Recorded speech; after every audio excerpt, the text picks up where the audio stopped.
On today's episode, Laura and Kevin Tift, the owners and race directors of Thunderdash. Welcome to the OCR Report podcast. The OCR Report is the live stream home for the sport of obstacle course racing. Become a member at patreon.com/the OCR Report and help us ensure OCR is here for the next 100 years. My name is Will Hicks, and this is the OCR Report.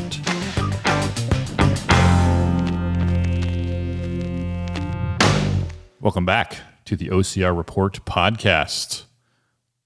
I am thrilled to have you here. My name is Will Hicks. You can email me at will@theocrreport.com. I'd love to hear from you. We are 5 days in to 30 podcasts half September. 30 podcasts in 30 days, all month long, one podcast a day from the OCR Report. It's not just me, though. It's not just the OCR Report podcast. The OCR Report has multiple other podcasts you should check out. There is Obstacle Ring Adventures. Mike and Caitlin just celebrated their 400th episode. Congratulations, you guys. There is OCR Talk. Just listening to Jason Dupree. He's talking about, Jason is our director of video. He takes care of all the, he's in charge of all the lives. If you're watching a live stream OCR event, Jason is probably the man behind the camera. He's driving home from Kelowna in Canada, and he's talking about, it's like if you are into the live streaming, you want to know like the details of how it happens, that is the absolute best podcast for you to listen to. OCR Talk. He had a new episode just come out yesterday. And then also Strength and Speed with Evan Prepares is going to do episodes. Nitty Gritty Training with Faye and Jess. Faye Senning, Jess O'Connell. They'll have episodes this month. Fran and Carlo get OCR Adjacent. We'll have new episodes. You can watch them on YouTube right now, but they'll have audio versions coming out soon of their podcast, Fran and Carlo. Jack Goris, our photographer, he has a occasional podcast, like literally once in a while, he'll put out a podcast. Even Jack is doing a podcast this month for 30 podcasts out September. And then I will also be doing episodes of World's Toughest Podcast. World's Toughest Podcast is was the first podcast as part of the OCR Report family way back when. And will also always have a special place in my heart where we talk about any obstacle course race you'd like, as long as that's World's Toughest Mudder. Hey, before we talk with our guests, let's read some iTunes reviews. 5 stars. 5 stars. 5 stars. 5 stars. 5 stars. 5 stars. 5 stars. 5 stars. There's no new reviews yet. It's just, it takes a second to kick in. Like if you leave a review today, it'll probably show up 2 or 3 days later. So go to Apple Podcasts, click the purple podcast button on your iPhone or iPad, iOS device, search for the OCR Report, scroll down and click write a review, and I will read it on a future episode. I would appreciate it. Also, as long as you got the phone out, you should flip over to Spotify, leave us a review there as well. Spotify is a star-based system only, so love to see Spotify reviews as well. Today on our show, we are talking Thunderdash. Thunderdash is a local race near San Antonio, Texas. We're talking with the race directors, Laura and Kevin Tift. I really enjoyed my conversation with Laura and Kevin. It sounds like a solid race, permanent venue, solid obstacles that they can build up or add to the construction every year because it's on a permanent venue. They don't have to tear stuff down. One downside of any Spartan or any Tough Mudder you go to is they can't do permanent construction because they're using the venue and then they got to get out of town. When they're done, they got to throw everything on the truck and hit the bricks. So it's fun. I enjoyed my conversation with Laura and Kevin. I did not mention our Instagram. You should follow us on Instagram at the OCR Report. Follow us on YouTube at youtube.com/the OCR Report. And you can become a member of the OCR Report for only $5 a month. As little as $5 a month. Go to patreon.com/the OCR Report. You can support the OCR Report, support the sport we love, help us ensure OCR is around for the next 100 years. It's time to talk Thunderdash with Laura and Kevin Tift. Let's go to the phones. Laura and Kevin Tift are the owners and race directors of Thunderdash.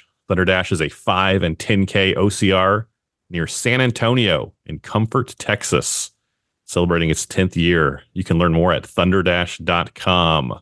Laura and Kevin, welcome to the show. Good to be here. Yes. So 10 years of Thunderdash. Tell me how you guys got started. One of our neighbors actually started a boot camp about 14, 15 years ago. And after a couple of years, our trainer, Tiffany, said, "Hey, I saw this mud run. Let's go try it out." And so we did a warrior dash, probably about 12 years ago. And we saw the people, we saw everything they were doing, everything we thought they were doing wrong and everything. And we've been working with other race directors for probably 20 years. And so the event business we were always looking for something of our own. Right. And so we ended up settling on this, like, hey, we could do this. Yeah.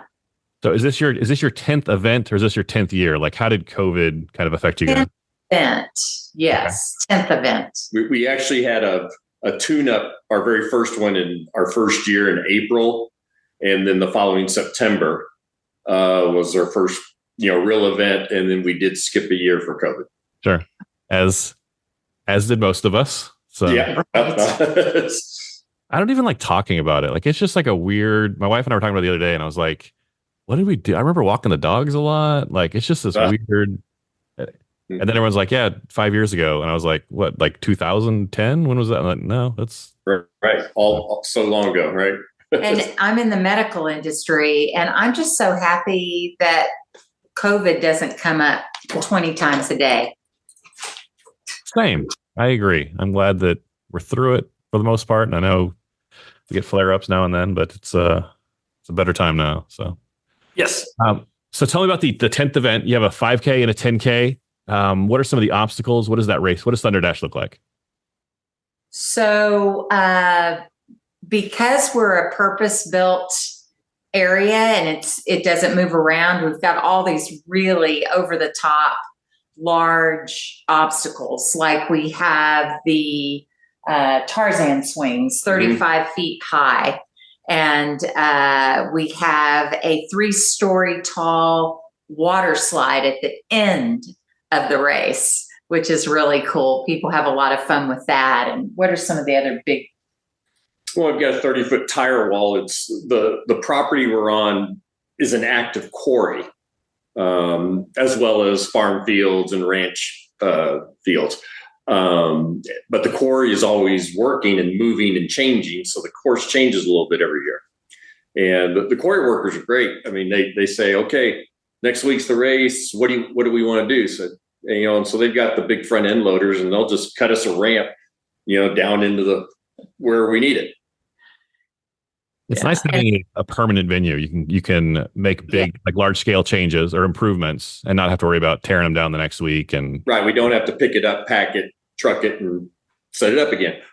And, when we found this location, it's 3rd generation farmers and they immediately were on board and thought it was nuts, but they were all for it. And we were telling them how we'll have everything taken down within 2 weeks. And they said, we don't use this part of the property. You can just leave them there. I'm like, what? Really? So it's been really great. And we have a large group of people that come year after year after year. We have a real high repeat, participants. Right now it's at about 32%. Okay. So that tells us we're doing something right. So how many people come to your race? What is there a max capacity? Does it sell out? What's that look like? Averaging about 800. We're like all OCR. We're still coming back from COVID. And but we're hoping and we'll be ready for 1,000 plus folks. Yeah. One thing that we saw at Warrior Dash and saw that we hope to fix was all of our obstacles early on are very wide. They can accommodate a lot of people. And so our waves go off every 15, 20 minutes. And so we can handle, you're never going to be stopping and waiting to do something. Yeah. And it is a timed event. And we've built the course so that there are multiple obstacles that you can do that are levels of difficulty. So someone that's new to the sport, because we want to really expand OCR and get it out there and get more and more people interested in it. And so we've got obstacles that take longer, so they have a time penalty, and but they're easier, so that no one's going to be intimidated by our race. But it is really difficult if you're doing it fast and furious and want to get a good time so that you get the bragging rights. Do you know, I'm kind of springing this on you. Do you know like how long it takes to run the 5K? Like at an elite level, like you're winning. Yeah. Like how long? 37 minutes was the winner last time. Okay. For the 5K. Yeah. And so the 5K, it's got minimum 25 obstacles on it in the 5K. And so we talked about the 10K. We also have another course that runs side by side, and it's a 5K trail run. And it's fitness challenge. And so it runs out through the fields with the cows and such. But every half mile, you've got a fitness challenge, like 30 burpees or suicides, stuff like that. Sure. And so then what a lot of the elite athletes will do, they'll go run that first and then start out on the obstacle course. And they get a split time, so they know how long it took them to do the fitness challenge, how long it took them to do the obstacle course, and then they're combined. Does everyone have a chip? Is it how do you do modern time? Yeah. Well, in fact, we put 2 chips on them. Because they tend to lose the one on the front or get caked up, and so we've got a second chip like between their shoulder blades and stuff. Okay. Yeah. When you were talking about, doing Warrior Dash, there's a lot of logistics that people don't necessarily think about, because it's, if you just have like a wall 100 feet from the start line, you're going to have lines, right? But you don't want to have like 3 miles of running before your first stop, because the mileage will break up the crowds 100%. Sure. You have to, there's a lot of balancing that doesn't it's not necessarily obvious if it's your first race when you're out there. Can you talk about that, like designing the course? What does that look like when you guys are planning that out? That's exactly what we think about is, so the very first obstacle is just going into the mud, into shoe-sucking mud within 400, about 400 yards from the start. And then there's a very quick over-under. That's very wide. Yeah, and it's super wide. By that time, we've shaken out the wave, and we start having them climb berms that are 30 foot tall, and that'll stretch them out and stuff like that. Then you start getting into the more technical things, but probably your longest run between anything is going to be maybe 400 yards. Yeah. And we've got a lot of them. We're real spectator friendly also. Mm-hmm. Spectators can probably get out easily and see 60% of the obstacles in course. And we've got a hayride that'll run them out onto the course and such. And then we've got a good chunk, 3 or 4 obstacles right at the end, so that they can see their athletes and see their buddies out there. Yeah, if they decide they just want to hang out at the post party, but they want to see their buddy finish, they'll be able to see them do 4 obstacles right there at the end. What does that post party look like? Oh gosh, the post party is awesome. So of course we've got some folks that want that want to be there and promote their different OCR related items. So we have vendors there. We have a free Dodging Duck beer. They've been our sponsor every single year, and they have the best microbrew beer. We have a live band. We have you get sausage, a wrapped sausage, kielbasa sausage, and then we have a inflatable obstacle course that the kids can play on for free. I love the kid options. Those are fun. Well, Yeah. it's funny. We've got this one family that comes back just about every year, and they set up grandma there and about 6-10 grandkids hanging out. And she just watches them do the obstacle course, 20 times. Yeah. Yeah. Yeah. And we encourage people, if, they want more than a wrapped sausage, they can bring their own picnic. They can bring extra drinks. Very family friendly and fun atmosphere. But no additional alcohol, obviously. Just the alcohol we provide. Yours is the first race I know of that has finish line sausages. Awesome. There's a point of differentiation between. Well, I'm glad to hear that. And we do that because we had worked with race directors doing triathlons, and triathlons always have something at the end to eat. So we just assumed that's what you did. Yeah. Yeah. I at the end of a race, if I had to pick a banana or a sausage, I guess it depends on the race. But after a triathlon, I'd probably go for a banana. But if it's a 5K OCR and you've got a beer in the other hand, why not? Yeah. And then Kevin makes a bunch of broccoli rice casserole too for the vegetarians. Okay. you got your Tupperware out there, and one of our neighbors, he runs the kitchen. Sure. And he was a professional chef in one of his future or previous lives. And he said, "No problem. I'll do it as long as I'm beside the beer tent." Yeah. So that worked out well. I'm saying this jokingly, but I'm not. I'm serious. You guys, with the broccoli rice casserole, sausage, like you might lean into the unique foods at the finish. You could do a little food festival at the same time. Sure. Yeah. But we kind of modeled it, and we saw Warrior Dash and such. We want to get the elite athletes out there. It's plenty difficult for them and such, challenging. But we want them to bring their couch potato buddies. Mm-hmm. Sure. And get them out there and get them introduced. And so what we also have is the team competition. Okay. And so this is really unique. What we do, we don't care how many you have on your team.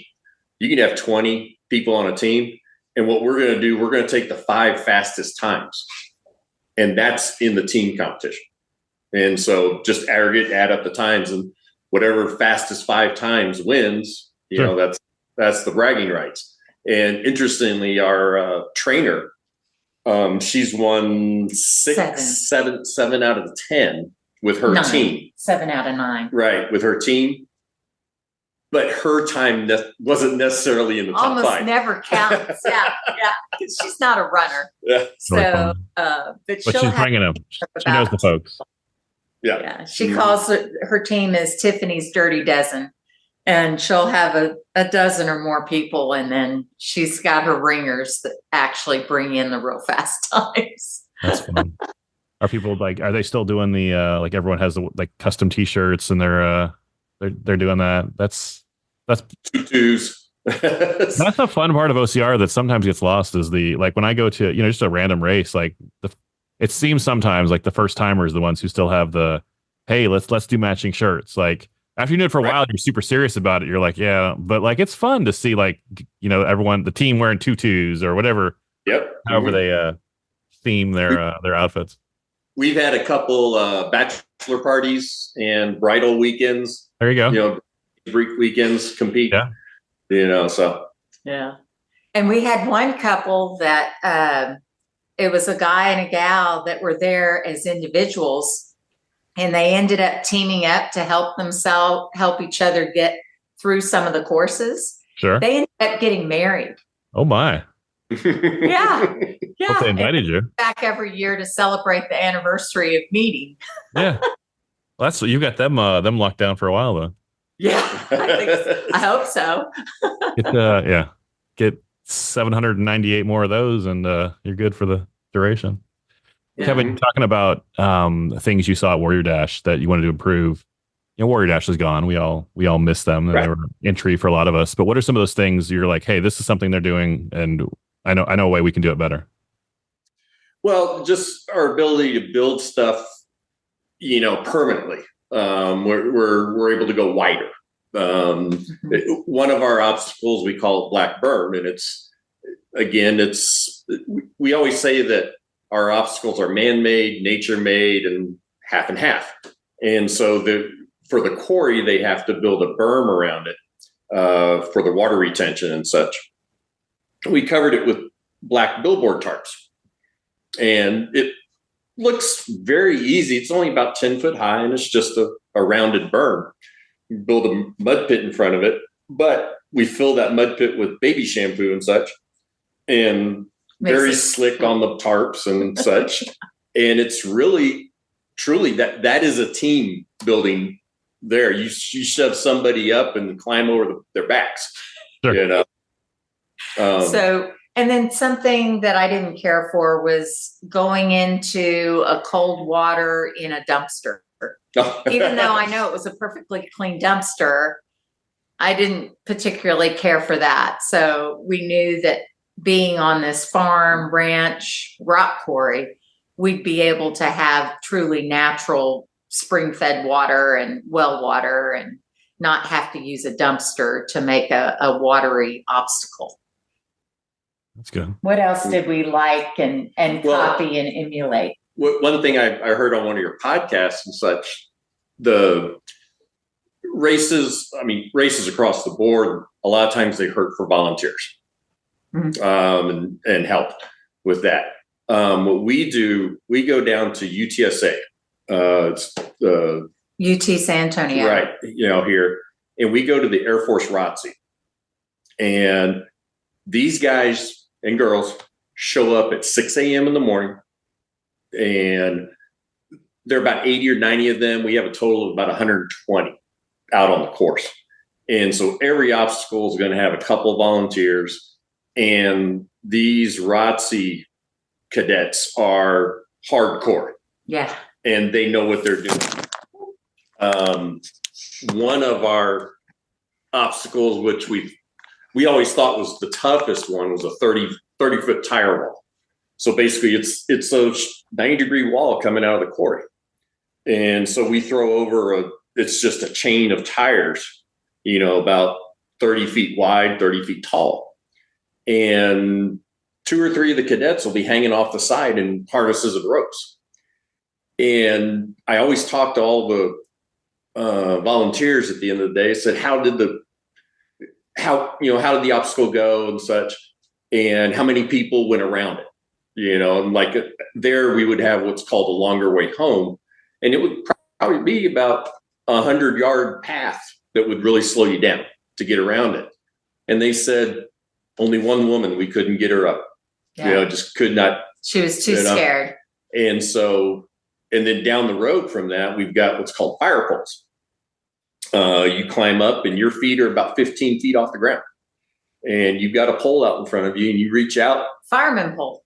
And how many people have slid down a fire pole? They just don't know what's going to happen when they step off.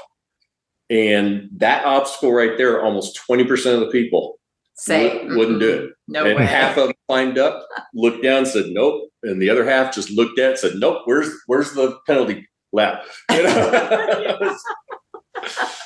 120 volunteers for a local race, a once a year. You've got a good crew out there. That's impressive. And the way we've done it, because we want to make sure they're accountable to come, of course, having ROTC, they're very accountable, but we give their booster club money for every single person that's coming in. And that's how we donate to charities. And it's added up over the last 9 events, over $35,000 to charities and local nonprofits. So they know if they don't show up, they're not going to get their $25 towards their organization. So, and of course, then the other thing, they get to do the obstacle course when it's all over. So free entry. They get a free t-shirt. Lunch, maybe. Okay. Mm-hmm. Yeah. Yep. And they actually reach out to us now. We don't even have to call them. They say, "You're having it this year, right? You're having it, right?" Awesome. So What do you get for finishing the race, for winning the race? What's the swag or the finish line prizing? Definitely a participant medal. And you, of course, get a wonderful T-shirt. And our medals, I know that your listeners won't be able to see it, but you'll be able to see it. It's a piece of the quarry. That is a slab of stone. Yes. It's probably an inch thick. It's maybe 4 inches by 4 inches. A piece of toast. A big piece of toast. Are they all unique? Like that looks like it's literally been mined out of a quarry. The edges are regular. It's square shaped, but it's not a square. Yeah. We collected it. We collected large pieces of rock and took it to his shop, and he cut it all up. And then he has a laser, and we laser it out, and we paint it, and then we've got the put it around your neck. It weighs what did I figure? Pound. 1.2 1.2 pounds, thereabout. I mean, they're all different sizes. That is a very cool, very unique, very unique medal. And then, of course, you get your T-shirt, you get your kielbasa sausage, your Dodging Duck beer. So, and post-race party with the live music. So, is there anything extra for the winners, for the podium, for largest team or winning team? They get bragging rights and a free entry the next year. Free entry the next year. Nice. Mm-hmm. Yeah. Fun to brag. Do you guys have a favorite obstacle on the course? A lot of the people, we've got a unique one. It's called the rollers. And it's they love to hate it. The third or fourth from the end.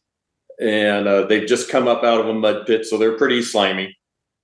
And they can see the slip and slide ahead of them, have to climb the cargo net. But basically think of a giant conveyor rollers that's probably 20 feet wide and about 30 feet long. And it starts off at about 2 feet off the ground and it rises to 4 feet off the ground. So it's just an incline that you have to get up. And basically the best way to do is lay down on it, reach, and basically swim across roll across it. Yeah. So, and it's made out of old water softener tanks. Yeah. Yeah. Oh, so wow. it's the upcycled. So this is all of those tanks will not be in a landfill somewhere. They're there for Thunderdash. So Getting used. Laura, do you have another favorite obstacle? Something else? I think our signature tire wall, because it looks so daunting, but then it's really not that hard at all. And especially when you have those cadets hanging off the side of the hill saying, "You can do it, 3 points of contact. Come on, we'll help you." So I think that's one of the most fun ones to complete, because whether you're an elite athlete or new to it, when you accomplish that, I think you get a little bit of an adrenaline rush. Some of the business side of racing, sometimes we hear like, "Oh, it's tough. It's not like it was in 2013. Right. But it seemed like I don't know if saw recently, Conquer the Gauntlet was purchased by a guy who wants to keep it running and wants to keep it. So, similar to your guys, it's a once a year race in a fixed location. Races like that, like Thunderdash, make me optimistic. Like, who knows what the future looks like, but I love that local OCR, is not, it seems like it's still there, still going strong. So I'm glad to see you guys doing your thing. We are still here. And I think it's because we've got such a great word of mouth. Because it's just one event a year, there's not going to be a lot of advertising dollars, but our word of mouth has been golden for us. We kind of think of ourselves as a gateway drug to the Spartan series and such. Sure. Spartan comes to town, right? Spartan San Antonio is a thing. Yeah. Tough Mudders in the area. November, I believe. Yeah, it's November this year. Yeah, they're rode about 10 miles from where we are. I'm sure there's overlap between the guys in charge of Spartan and Tough Mudder used to tell me that there was almost no overlap between Tough Mudder and Spartan. And I was like, well, that doesn't seem likely. But then I get into it and I'm like, oh my gosh, like it's kind of true. Like some people want to get, punched in the teeth, and some people want to go out and have a fun race. And and there's nothing wrong with either one of them. They're both valid options, but we do not have any tear gas or electricity or fire on our course. Yeah. Okay. Just water, mud, and obstacles and frogs. Fun. Yeah. Classic. That's classic. I love to hear it. I love to hear it. What else should people know about Thunderdash? How'd you come up with the name? Where'd Thunderdash come from? So we had thought of Thunder Race. We wanted something that sounded kind of raw, like Warrior Dash. We wanted it to sound kind of raw, and we just couldn't think what. And so then we thought Thunder Race, or Thunder Run. But Thunder Run is actually at the time it was a tough spot in Iraq. And so we kind of where bombs go off, and they called it the Thunder Run. So we're like, no, we can't do Thunder Run. And then my niece came up with, we'll call it Thunder Dash. Yeah, I was like, perfect. So, and we like to play AC/DC's Thunderstruck, so everybody can kind of get into it right before they start the race. And it just fit. And then we call all our participants Thunderheads. Once you've completed it, you're a Thunderhead. So Thunderdash is on September 28th near San Antonio. How can people learn more about Thunderdash? Go to thunderdash.com. You can get to all of our social media sites, as well as direct to registration. And registration will be open until the day of the race. You can literally drive and have your buddies signing you up right then and there.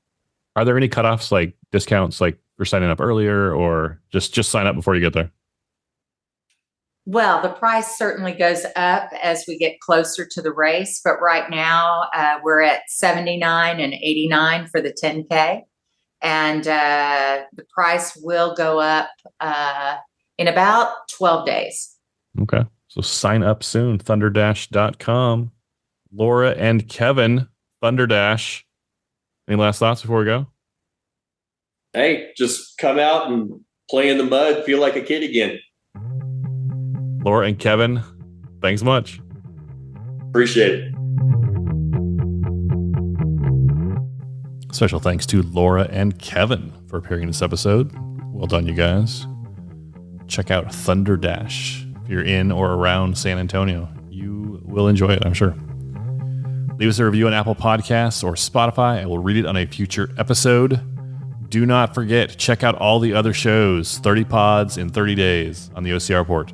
Tomorrow is Friday, and that will be Fran and Carlo.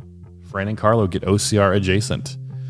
I talked with them today for a new episode of World's Toughest Podcast that will air this month on World's Toughest Podcast during our 30 pods in 30 days. But check out Fran and Carlo, get OCR Adjacent. And then Saturday's going to be kind of a different show each week. So be sure to check out our social media on Saturday. This Saturday will be Evan Perperis, the Strength and Speed podcast.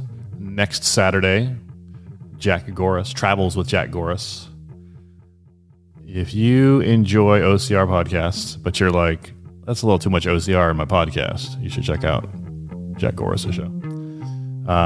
The third Saturday of the month, the 21st, is Nitty Gritty Training. And then the fourth Saturday will be Strength and Speed again. Evan Perperis again. So today is the OCR Report. Tomorrow, Fran and Carlo. Saturday, Strength and Speed. And Saturday will be the wrap up of the first week of our 4-week plus September. Very excited about it. 30 pods in 30 days. Are you listening to all 30? Let me know. Will at the OCRreport.com. I will talk with you soon. Go spend time with someone you love.